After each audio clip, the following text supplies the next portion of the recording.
Friends ನೋಡಿ, ಈಗಾಗಲೇ ನಿಮ್ಗೆ ಗೊತ್ತಿರುತ್ತೆ ಬೇಬಿ ಕುಚ್ ಯಾವ ರೀತಿ ಹಾಕೋದಂತೇಳಿ. ನಾನು ಸುಲಭ ರೀತಿನಲ್ಲಿ ನಿಮ್ಗೆ ಹೇಳ್ಕೊಡ್ತೀನಿ. ಸರಿನ ಈಗ ಕುಚ್ಚಾಕಂಥ ಸೈಡ್ನ ನಾವು ಈ ರೀತಿ ಹಾಕ್ಕೊಂಡು ಅದ್ರ ಮೇಲೆ ವೆಯ್ಟ್ ಬರೋಂಥದ್ದು ಏನಾದರೂ ಒಂದು ಇಡಬೇಕು. ನಾನಿಲ್ಲಿ ಪಿಲ್ಲೋ ಇಟ್ಟಿದ್ದೀನಿ, ರೌಂಡ್ ಪಿಲ್ಲೋ ಇಟ್ಟಿದ್ದೀನಿ. ಸೊ ಇದು ಹಲಗಾಡೋದಿಲ್ಲ. 2 ಕಲರ್ನಲ್ಲಿ ನಾನು ಸುತ್ಕೊಂಡಿದ್ದೀನಿ. ಮತ್ತು ಜರಿ ಥ್ರೆಡ್ನ ನೀಡಲ್ಗೆ ಹಾಕಿದ್ದೀನಿ.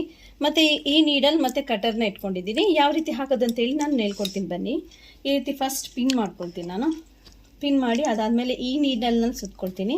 ಯಾಕೆ ಆ ನೀಡಲ್ನಲ್ಲಿ ಪಿನ್ ಮಾಡ್ತೀನಿ ಅಂದರೆ ನೋಡಿ, ಒಂದು ಹೋಲ್ ಸಿಗುತ್ತೆ ನಿಮಗೆ. ಅದಾದಮೇಲೆ ನಾವು ಈ ರೀತಿ ನೂಲ್ಗೆ ತುದಿನಲ್ಲಿ ನಾವು ಗಮ್ ಹಾಕಿ ಅಂಟಿಸಿ ಈ ರೀತಿ ತುದಿ ಇದಾಗುತ್ತೆ. ಈ ರೀತಿ ಹಾಕಿದಾಗ ನಿಮಗೆ ಸಲೀಸಾಗಿ ಬರುತ್ತೆ. ಅದೇನು ನಿಮ್ಗೆ ಗ್ಯಾಪ್ ಕಾಣಿಸೋದಿಲ್ಲ, ನಿಮಗೆ ನೀಟಾಗಿ ಕೂರುತ್ತೆ ಅದು. ನೋಡಿ ಫ್ರೆಂಡ್ಸ್, ಇದನ್ನು ಸ್ಟಿಚ್ ಮಾಡೋದು ಯಾವ ರೀತಿ ಅಂತ ನೋಡ್ಕೊಳ್ಳಿ. ಈ ರೀತಿ ಮಾಡ್ಬೋದು ನೋಡಿ ಫ್ರೆಂಡ್ಸ್. ಒಂದು 3 ರೌಂಡ್ ಹೊಡೆದಿದ್ದು ಆಗ ಒಂಥರ ಸ್ಟಿಫಾಗಿ ಕೂರುತ್ತೆ.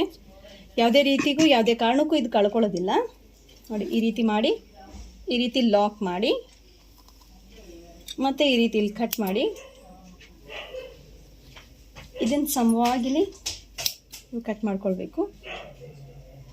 ಅದಾದಮೇಲೆ ನೋಡಿ ಈ ರೀತಿ ಅಂದರೆ, ಯಾಕಂದರೆ ಜಿಗ್ಜಾಗ್ ಆಗಿ ಒಂದು ಏನಾದರೂ ಎಕ್ಸ್ಟ್ರಾ ಬಂದಿದ್ದರೆ ಅದನ್ನು ಕಟ್ ಮಾಡ್ಕೊಂಡ್ರೆ ನೋಡಿ ಫ್ರೆಂಡ್ಸ್, ಈ ರೀತಿ ನೀಟಾಗಿ ನೀವು ಹಾಕ್ಬೋದು.